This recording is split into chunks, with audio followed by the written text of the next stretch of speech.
Looking forward to the Baylor Bears. We mentioned in the headlines that Blake Shapen will not play in this game for Baylor. That's a huge blow. He's their best player, I think, or one of their best players, certainly on the offensive side of the ball. Shapen was injured in that Texas State game. They were hopeful he could get back for this game. It's an MCL sprain, but Dave Aranda made it clear yesterday he's not ready. He said he's out about a week. He's about a week out, and I don't expect him in this game. That means against Texas. Could MCL. use Austin Novostad right about now. Yeah, the Dripping Springs kid who had committed to Baylor, but then last minute flipped to Oregon. That's probably a good decision. I mean, think about it. Right now, I mean, we're talking about Dave Aranda being on the hot seat. Yeah, for sure. So, last thing you want to deal with is coaching changes. That's a better offense up there, too. Offensively, is it Will Stein running the offense up there? Well, that's interesting. Yeah, because it's kind of cool that there's a lot of connections between the state of Texas now and this Pac-12 start, right? Oh yeah, because Will Stein was at Lake Travis as a coach, and then he went down to Incarnate Word and then UTSA. Yeah. And that's where he developed. When he was at Lake Travis, was when he developed the relationship with Austin Novosad when he was a young guy. There's all the kid, the quarterback at Washington State, Cam Ward, Rod. Oh yeah, he's from Texas, and he's we talked about this list of great quarterbacks in the Pac-12, headlined by Caleb Williams and Shedeur Sanders and Bo Nix at Oregon and all these guys.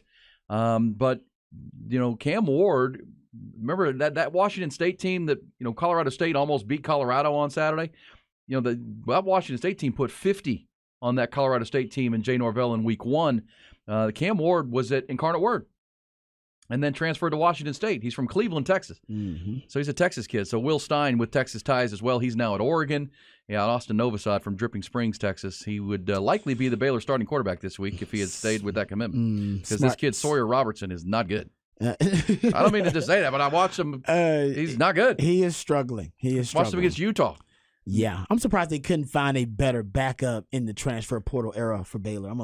And you're in Texas. First of all, you're in this state is the quarterback mecca. There are more quarterbacks starting for FBS college football programs that played high school football in the state of Texas than any other state. Also, you go look at it, transfer portal gives you more options. You got to go find quarterbacks that'll help you.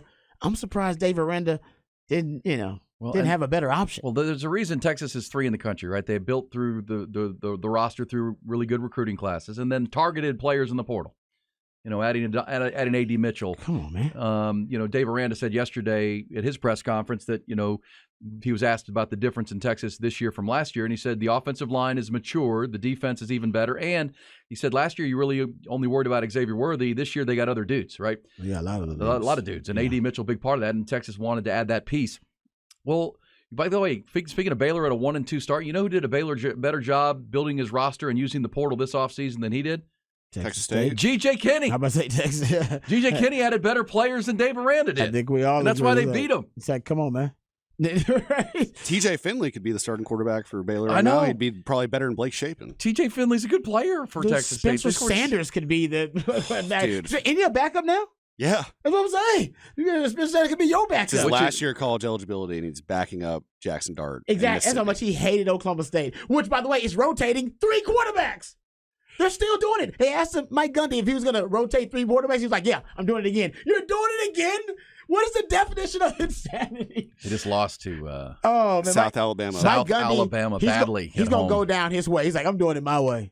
And he's going down. Well, by the way, fiery blaze. You know what? He was asked yesterday, Mike Gundy, about Deion Sanders. And his thoughts. What did he say? No, he was complimentary. Oh, good. He just said what I like about Deion. I don't know him. He said, but he's doing it his way and not listening to the critics, which is almost a shot at his own media. Yeah, that's why Mike Gundy's like, I'm going to do it my way. Leave me alone. Almost saying without saying, he's like me.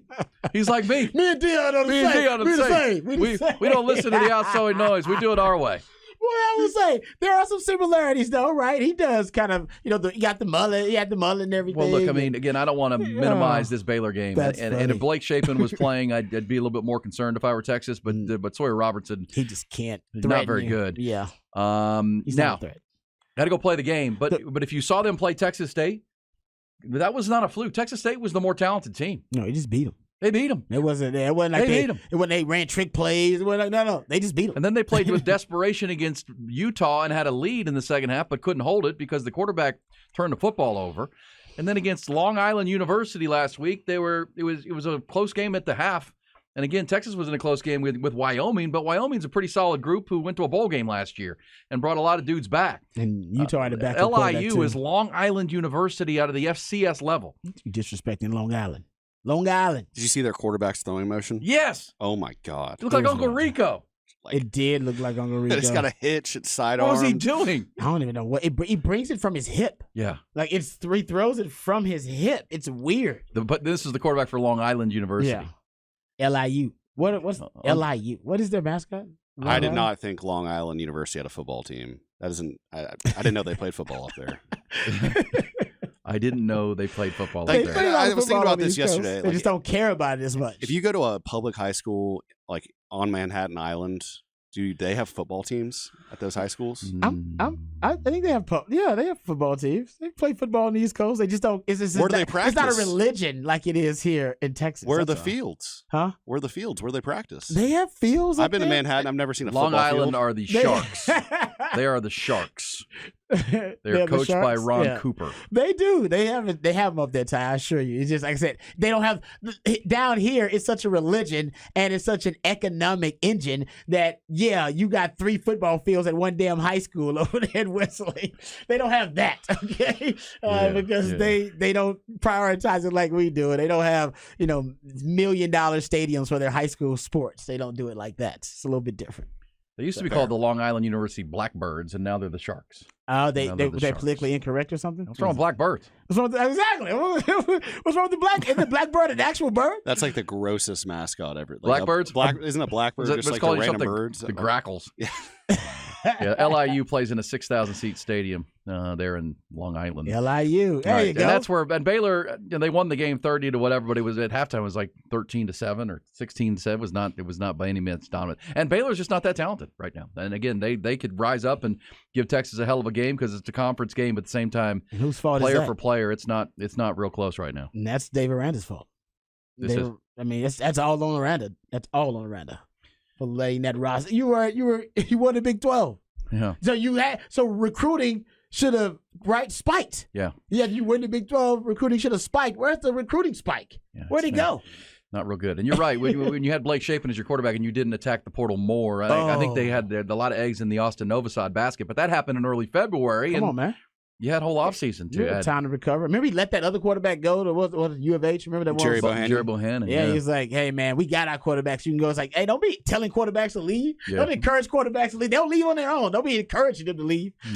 By the way, we shouldn't be just knocking Baylor and give Texas State credit that G.J. Kinney's doing a hell of a job down there. They are 2-1, and they're going to be a contender in the Sun Belt. But the Sun Belt's no joke. It's South Alabama with Major Applewhite calling the plays, just beat up on Oak State. It's the Fun Belt. Oak State's got some talent issues as well. Yeah, they do. Just like Baylor. Also because their coach is stubborn about the transfer portal and about NIL. Is Mike Gundy the alt-right version of Deion? The alt-right version of Deion. Oh, no, alt-right? Why we gotta go alt-right? I don't Mike know. Gundy does it his own Just way. say he's a more conservative version. He's a little bit more conservative. Right. He's a more conservative alt-right. Hey, Colorado's got their own challenge this week playing the Oregon Ducks in one of those 6th-ranked matchups. Last week we gave you the tip to get your honeydews in last Saturday because this Saturday you're going to want to be glued to your football television watching all these great games.